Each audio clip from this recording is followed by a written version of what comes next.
Le café est prêt. Pas de gros problème avec le prisonnier? Non, il s'est bien tenu. Il a avalé son petit déjeuner? Oh, il a même repris du café. Alors c'est très bien, il faut le cajoler. Je veux qu'il soit en pleine forme quand son procès commencera. Oh, Maître Fischer est passé le voir tout à l'heure. Il va le défendre et ils ont parlé un instant. Je crois que même si Maître Fischer est vraiment un bon avocat, il ne réussira pas à le faire innocenter. Je crois que pour tous les habitants de la ville, c'est Meuf qui a tué le docteur Robinson. Oui, il est mal parti. Bah, bien du whisky. Et juste une petite goutte de whisky.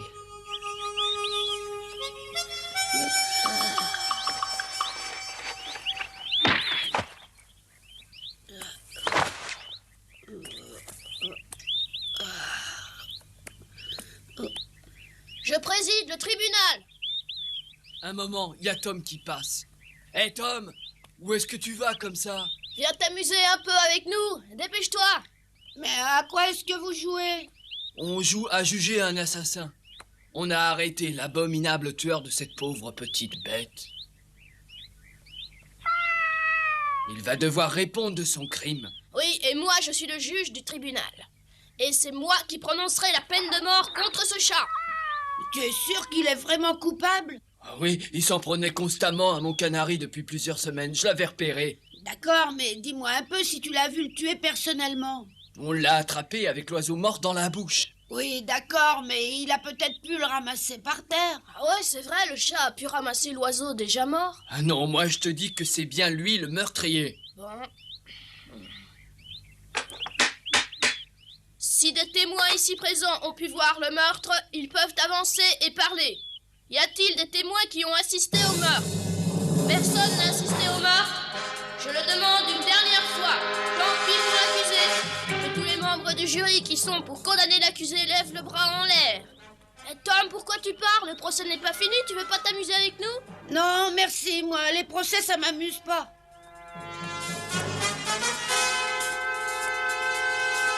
Je savais très bien que Meuf n'avait pas tué le docteur Robinson. Il était innocent. Et je connaissais le coupable. C'était...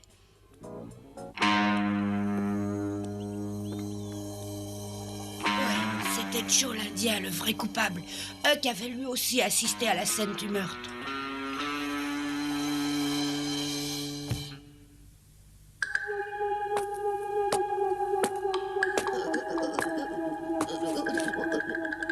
Bonjour, mon garçon. Bonjour. J'ai vu que tu me fixais d'une drôle de manière, mais c'est peut-être que mon visage ne te plaît pas. Allez, vas-y, réponds. Mais non, non. Alors, mon garçon, je te demanderai à partir de maintenant de ne plus me dévisager comme ça. Je trouve ces manières vraiment déplaisantes. Excusez-moi, j'arrêterai.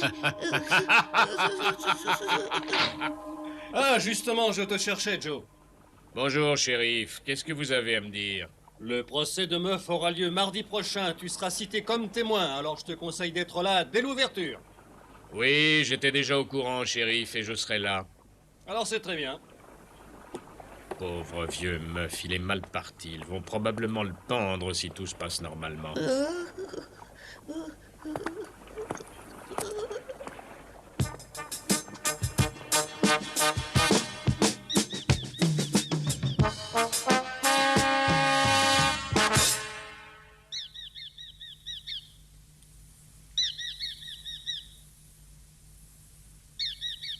On peut rien faire. Si on lui permettait de s'évader, il serait rapidement repris. Ouais, tu as raison. Et tu sais, moi, ce que je trouve dégoûtant, c'est entendre parler les gens en ville. À les écouter, Meuf n'est qu'une brute. Et ça, je le supporte pas. Moi non plus. J'ai du mal à trouver le sommeil depuis le meurtre. J'arrive plus à dormir tranquillement la nuit. Oh, moi non plus. Je sais plus très bien s'il faut respecter notre serment ou bien aller parler au shérif pour sauver Meuf. Oh, je te comprends, mais n'oublie pas Joe l'Indien. Oh, je l'oublie pas. Tout le monde semble persuadé que le pauvre Meuf a réellement poignardé le docteur Robinson au cimetière. Alors je pense que si on apprend au shérif que tout s'est passé différemment, il ne croira pas tout de suite ce qu'on lui dira. Alors Joe ne sera pas arrêté immédiatement, d'après toi? C'est bien ça? Ah oui, c'est bien ça, alors je te laisse deviner la suite. Dis-la moi, j'ai trop peur. Ben, Joe fera tout pour nous empêcher de parler. Là, j'imagine comment.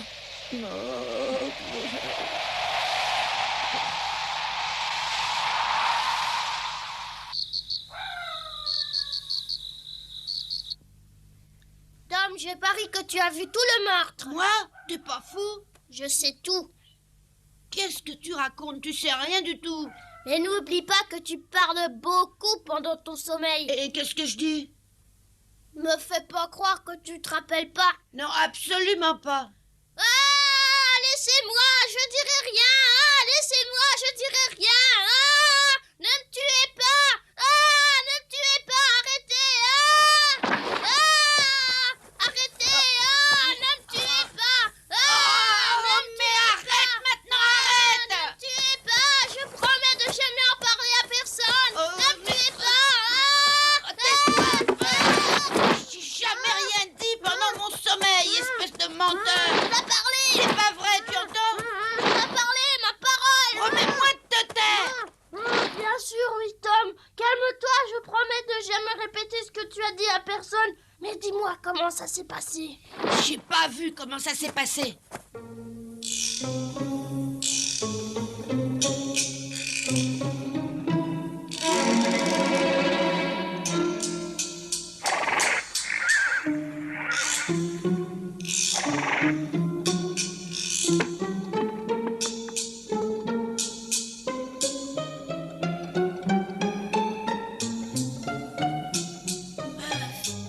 Meuf! C'est toi, Tom? Oui, Huck est avec moi. On t'a apporté du tabac. Ah, c'est vraiment une bonne idée. Merci.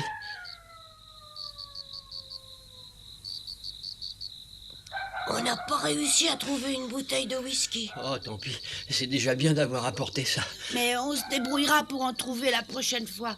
Qu'est-ce qui pourrait te faire plaisir, à part le whisky? Oh, absolument rien, mes braves petits amis, merci. Pour la première fois depuis pas mal d'années, je peux enfin dormir et manger tout à fait normalement. Je peux même vous avouer que c'est presque un plaisir d'être en prison pour moi. On aimerait savoir si c'est vraiment toi qui as tué le docteur Robinson. Mais oui. Et je l'ai tué, mais croyez-moi, je n'ai pas du tout l'âme d'un assassin. J'avais aucune intention de le tuer. Tout ce qui s'est passé ce soir-là est arrivé à cause du whisky. Oui, j'avais beaucoup bu avant d'aller au cimetière pour me donner un peu de courage et je me souviens de rien du tout. J'ai reçu un coup sur la tête et en reprenant mes esprits, j'ai vu le cadavre du docteur. Et j'avais encore mon couteau à la main.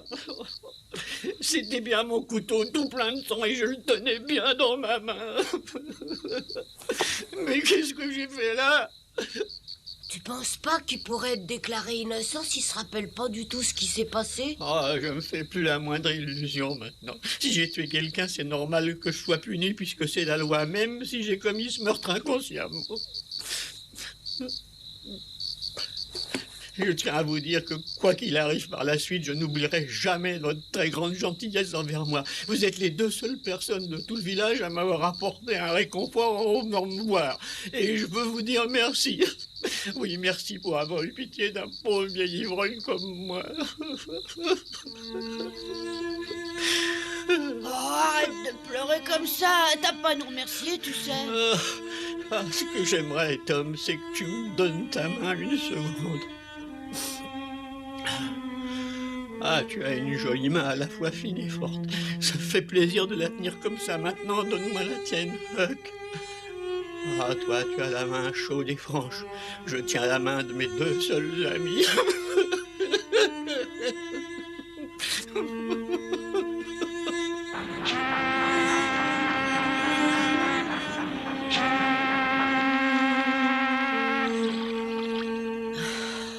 Je pourrais plus me taire pendant encore très longtemps.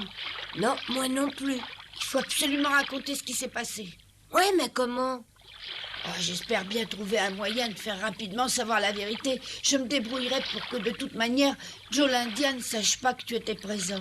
T'es gentil, mais tu oublies qu'il voudra se venger de toi. Ça risque d'être très compliqué. Quand on pense que Meuf se croit coupable, je réussirai pas à convaincre beaucoup les habitants de la ville en prétendant comme ça tout à coup que le vrai coupable c'est Joe. Qu'est-ce qu'on peut faire? Je crois bien que le mieux, c'est de parler au procès quand il aura lieu. C'est la meilleure solution. Où tu vas? Je vais parler à l'avocat. À l'avocat? Oui, je vais tout lui raconter. Lui, il saura bien me conseiller. À demain.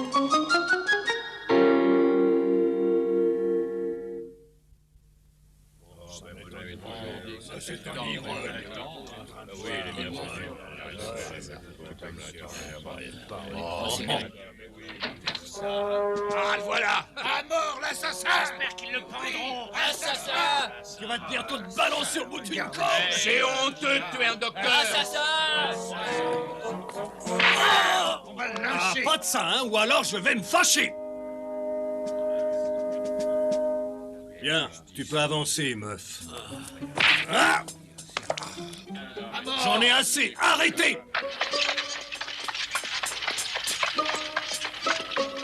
Le jour du procès de Meuf était arrivé. Les gens venaient de tout le pays pour y assister.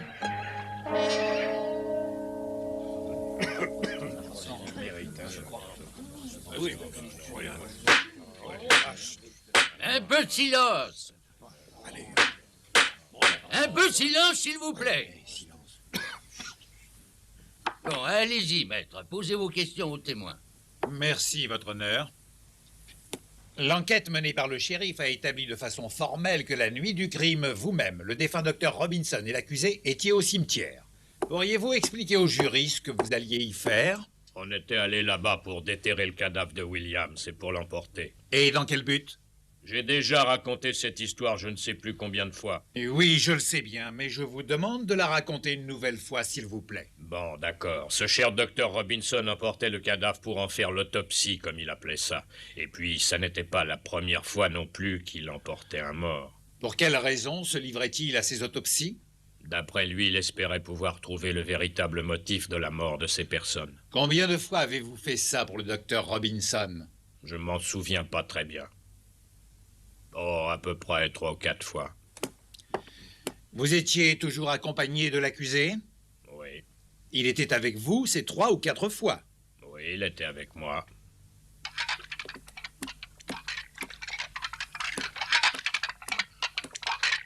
Ton frère Tom est là-haut? Non, il n'y est pas. T'en es sûr? Je lui avais pourtant défendu de sortir après déjeuner. Oh, il ne changera jamais. Tante Polly, Oui? ça fait plusieurs nuits maintenant que Tom fait toujours le même cauchemar. Ah oui, quel cauchemar. Vas-y, explique-toi. Bah voilà. Je sais que c'est assez difficile à croire, mais je suis sûre que Tom a vu comment le docteur Robinson s'est fait tuer par Meuf la nuit du meurtre. Est-ce que tu parles sérieusement? Mais oui, et c'est pour ça qu'il fait ce cauchemar chaque nuit. Mais pourquoi tu ne m'en as pas parlé plus tôt, puisque tu en es tellement sûr? Parce que c'est Tom qui l'a demandé. C'est bien possible tout ça.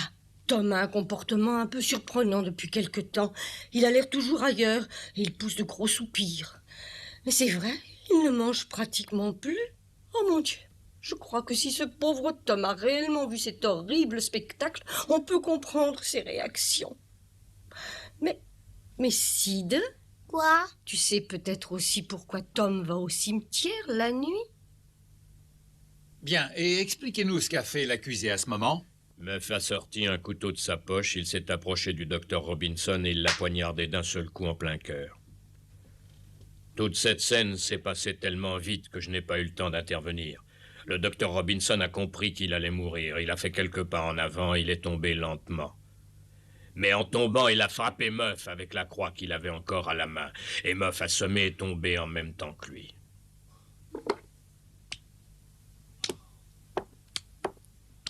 Est-ce que c'est bien ce couteau qui a servi à tuer le docteur Robinson? Ouais, c'est bien ce couteau-là. Je rappellerai à la cour que l'arme du crime appartient à l'accusé. Après une preuve aussi formelle, je n'ai plus de questions à poser aux témoins, votre honneur. Très bien. La parole est à la défense. Est-ce que monsieur l'avocat de la défense a des questions à poser aux témoins? Non, votre honneur. Comment? Vous ne posez pas la moindre question à un témoin d'une telle importance? Non, votre honneur, je ne vois pas ce que je pourrais demander de plus au témoin s'il a dit la vérité. Doucement, monsieur l'avocat, j'ai pas l'habitude de dire n'importe quoi. J'ai dit la vérité. Mais oui, mais ça ne vous empêche pas de vous montrer poli.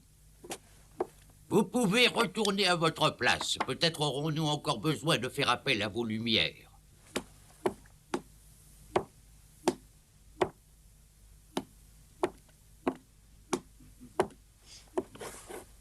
Vous pouvez appeler le témoin suivant. Monsieur Don Saylor, voulez-vous venir, je vous prie? Oui, monsieur, c'est bien l'arme que Meuf m'a montrée.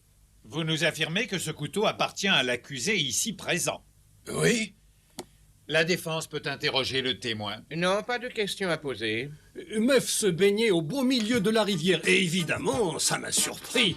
Jamais personne n'avait aperçu Meuf prendre un bain dans la rivière, et encore moins d'aussi bonne heure que ce jour-là. Ce matin-là, il prenait un bain pour laver le sang qu'il avait sur lui après le meurtre. Je n'ai pas de questions à poser au témoin. Un peu de silence, s'il vous plaît. Expliquez-nous un peu pourquoi vous ne posez pas une seule question aux témoins qui défilent devant vous. Vous ne semblez pas défendre l'accusé avec beaucoup de conviction. Je dois dire que la méthode que vous employez me surprend. Elle vous surprend peut-être, c'est pourtant la mienne. Votre honneur, je trouve qu'il n'y a rien d'étonnant dans l'attitude de la défense. Elle ne ferait que perdre du temps inutilement en interrogeant les témoins. Tous ceux qui sont présents savent très bien que l'accusé est coupable. Peut-être. La parole est maintenant à la défense. Merci, votre honneur. Je vous demande l'autorisation de faire venir un nouveau témoin et de lui poser quelques questions. Vous voulez appeler un nouveau témoin? Oui, il s'agit d'un témoin essentiel pour la suite du procès. Allons, votre honneur, ce n'est vraiment pas raisonnable d'appeler un autre témoin. Allez-y, appelez ce témoin de la dernière heure. Merci. J'appelle Thomas Sawyer. Thomas Sawyer. Tom, tu es là? Oui. Approche, Tom, approche, s'il te plaît.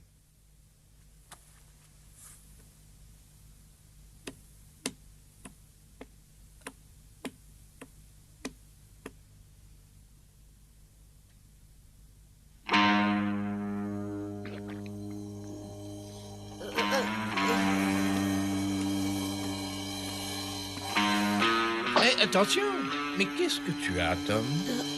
Rien, je vais bien, très bien. Ne sois pas si inquiet, tu n'as pas à avoir peur et tu es très brave, nous le savons tous.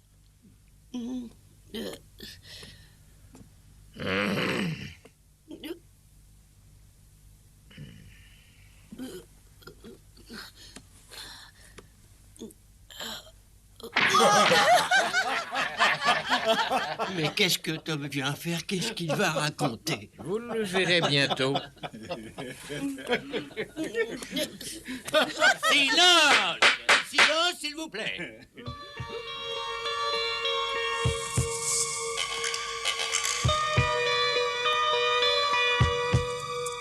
procès n'est pas encore fini? Non, mais ça sera pas long. Meuf sera certainement déclarée coupable.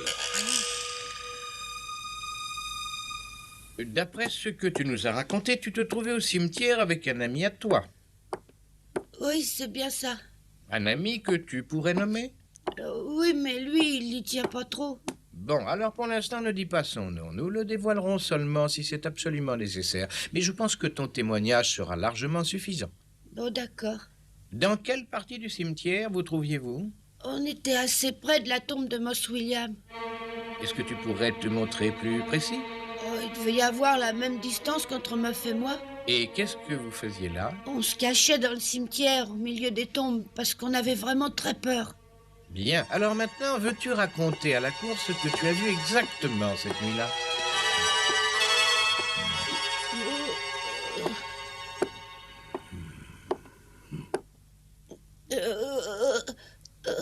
Tom. Tom. Nous attendons. Vas-y, raconte. Tu n'as pas à avoir peur. Tu peux tout nous dire. Explique-nous ce qui s'est passé cette nuit.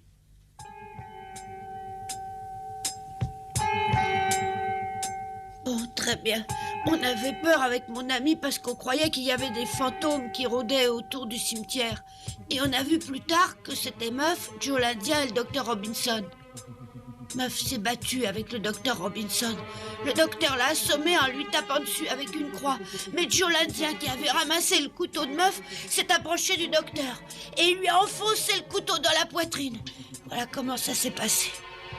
Muff n'a pas pu tuer le docteur Robinson. Il était par terre, complètement inconscient. Oh, ben alors, mais alors, qu'est-ce qu'il raconte là? Incroyable, c'est incroyable. Il avait l'air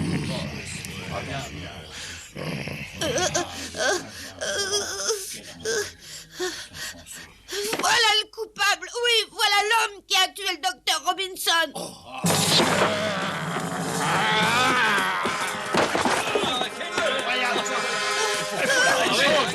Joe!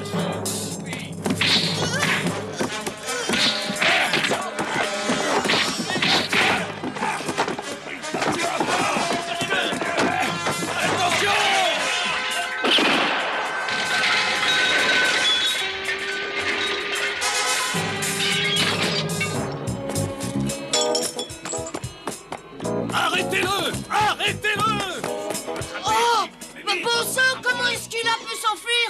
Il faut l'arrêter! Arrêtez-le!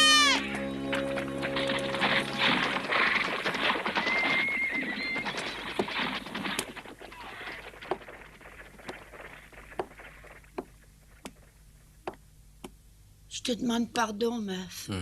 J'aurais pu parler depuis le début pour t'éviter la prison. J'aurais pu raconter au shérif ce qui s'était vraiment passé. Oh, j'ai eu tort, je le sais, mais j'avais peur que Joe me fasse du mal. Tu m'en veux? Oh. Oh. Merci, Tom, merci.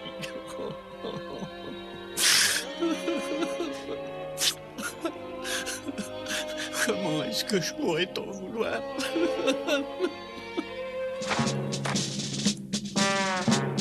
J'avais sauvé Muff en disant la vérité. Mais Joe l'Indien avait réussi à s'échapper. Maintenant, j'allais avoir peur de lui.